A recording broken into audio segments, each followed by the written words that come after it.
In this video, we learn about experimental error in design of experiment.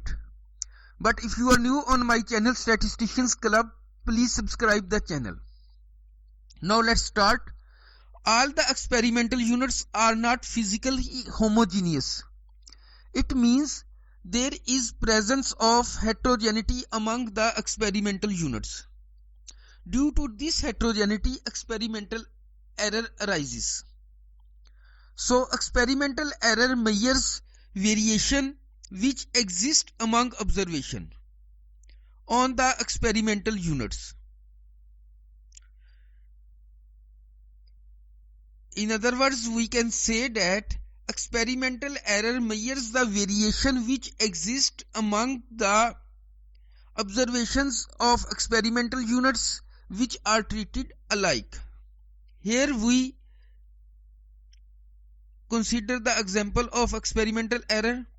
If two identical experimental units or two sets of identical experimental units receive the same treatments and these two sets produce different yield, then the difference between the two sets of experimental units, measurement of two sets of experimental units, is called experimental error, because we have same experimental units of two sets. For example, if a set A and other set is B, and we apply same treatment XYZ to the set A and set B, but the yield obtained is different two sets.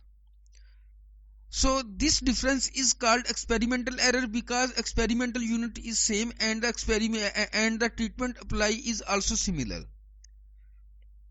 but there is the difference among the measurements or results. So this difference is called experimental error. Main sources of experimental error.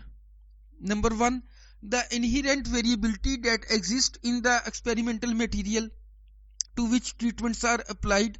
One reason for this experimental error is that there is inherent variation which exists among the experimental materials.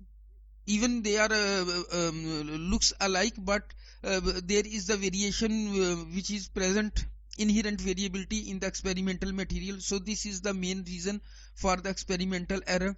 And other is the variation which results from any lack of informality in the physical conduct of experiment.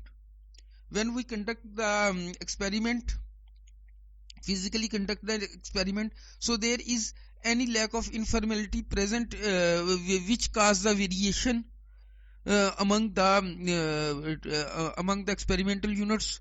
So these are the two reasons behind the experimental error.